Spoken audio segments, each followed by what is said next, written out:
Concentration में क्या होता है पहले इसको देखें। जब हम किसी चीज पर फोकस करते हैं और जीवन में जरूरत पड़ती है कि हम कंसंट्रेट करें, कोई काम कर रहे हैं, खाना भी बना रहे हैं या कोई किताब पढ़ रहे हैं, किसी और कोई चीज सीख रहे हैं, तो वहां पर एक कंसंट्रेशन की जरूरत पड़ती है, एकाग्रता की।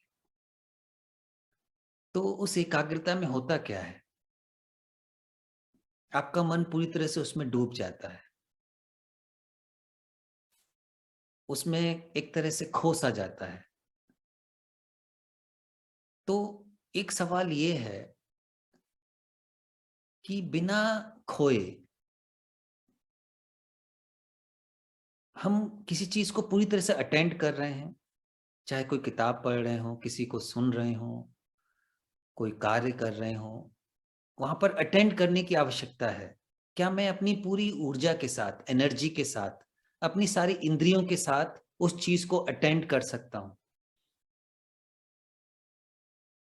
क्योंकि अटेंशन की डिमांड है लाइफ में।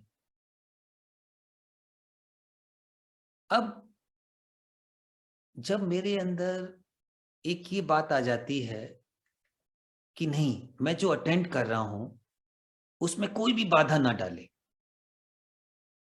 यहां पर कंसंट्रेशन की शुरुआत हो जाती है।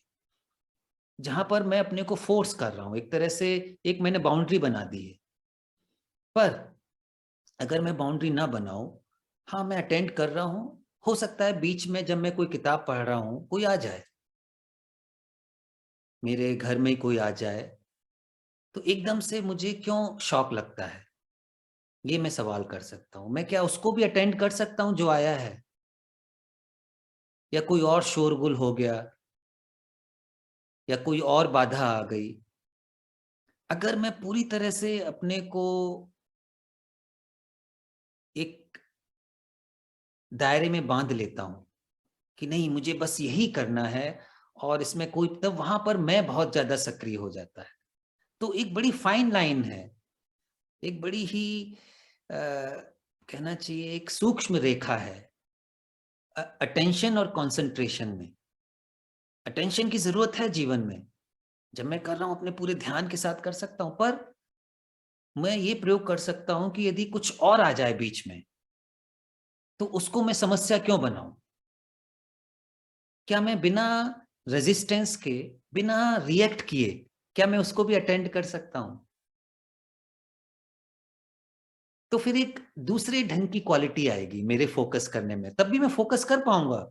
हम ये नहीं कर रहे हैं कि आप फोकस ना करें, ऑफ कोर्स जरूरत है। जैसे आप अभी सुन रहे हैं, आप पूरे ध्यान से सुनिए, पर हो सकता है कोई और आ जाए आपके परिवार में बुलाने, तो आप उसको भी सुन लीजिए, फिर हमें सुनने लगी। तो एक फ्लेक्सिबिलिटी अगर हो, तब फिर जो हमारी मस्तिष्क की कोशिकाएं हैं वो रिजिड नहीं बनेंगी।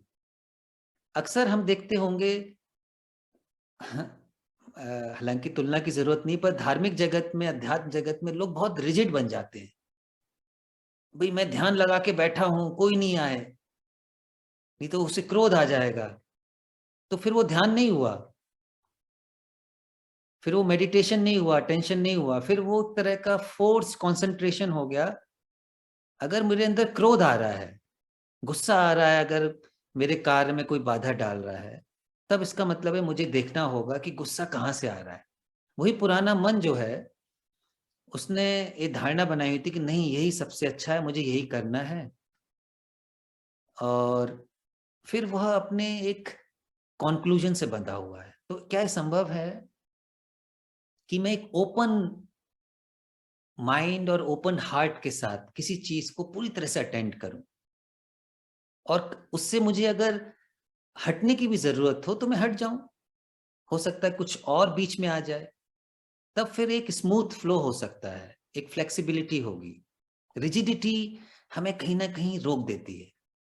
तो लर्निंग जो है, लर्निंग भी एक तरह से नदी की तरह है, बहना। नदी के बीच में कोई अगर पत्थर आ जाए, आपने देखा होगा, वो उससे लड़ती नहीं है, वो बड़े आहिस्ता से उसको भी अंगीकार कर लेगी, कोई बात नहीं, तो उसका टेंशन भंग नहीं हुआ, नदी का, वो बह रही है, पत्थर की भी जगह है। तो हमारे जीवन में बहुत सी बाधाएं आती रहती हैं, ठीक है, वो बाधाएं एक्चुअली हमें जगाने के लिए आई हैं, हमें रिमाइंड करने के लिए आई हैं, तो उसको भी हम और बल्कि एक तरह से हेल्पिंग की तरह देखें। हाँ, ये मौका मिला मुझे और सीखने का और अपने को फ्लेक्सिबल बनाने का। तो देखिए जो गहराई से जो सीखना होगा वो हमारे अंदर कहीं न कहीं परिवर्तन ले आएगा। हमारी मस्तिष्क की कोशिकाओं में भी जो कोशिकाएँ रिजिड हो जाती हैं ना, एक पैटर्न में बंध जाती हैं। वो पैटर्न किसी धारणा का हो सकता है, कॉन्क्लूज़न का हो सकता है, किसी धर्म का हो सकता है, किसी परंपरा का हो सकता है, किसी मान्यता का हो सकता है। पर जैसे ही वो पैटर्न को हम ध्यानपूर्वक देखते हैं, सुनते हैं, सजगता होती है, उसमें एक टूटन आने लगती है। तो पैटर्न जैसे टूटा वही तो गहराई से सीखना है। फिर वो सीखना हमेशा रहेगा। एक तरह से वो जो लर्निंग है वो अनलर्निंग है। एक्चुअली जो गहरी सीखना होता है वो अनसीखा करना है। आपने जो कुछ भी माना हुआ है, पहले सीखा हुआ था वो भी एक तरह से बह गया। उस सरिता में, जीवन की नदी में वो भी बह गया। मैं उसको पकड़े नहीं हुआ हूँ। इसीलिए सीखना नित्य नूतन है। वो हर क्षण हो रहा है। तो आपने जो आज सीखा इसका मतलब नहीं कि वो वेस्ट हो जाएगा कल। आपके भीतर एक अंतर्दृष्टि आई, इनसाइट आई, देखने का एक नज़रिया आया। तो जो कुछ भी हम कार्य कर रहे हैं, सीख रहे हैं, चाहे किताबों से हो, ये भी धारणा मत बनाइए कि मुझे ऐसा करना चाहिए, नहीं करना चाहिए। आपको जो भी लगे प्रयोग करिए, मैं तो ये कहूँगा। और जब आपको लगे कि नहीं, इस सब से मुझे भरने की ज़रूरत नहीं है, इतने सारा ज्ञान भरने की ज़रूरत नहीं है, तो वो सहज रूप से छूट जाएगा। आप इसलिए मत छोड़िए क्योंकि मैं कह रहा हूँ या कोई और कह रहे हैं। प्रयोग करिए, हर तरह के प्रयोग करिए, पर सजगता के साथ। देखिए ये प्रयोग कहीं सिर्फ विचार से तो नहीं आ रहा है, क्योंकि मन कुछ लुभावने सपने तो नहीं दिखा रहा है कि ऐसा करने से, तब फिर वो एक भ्रम की दिशा में ले जाएगा।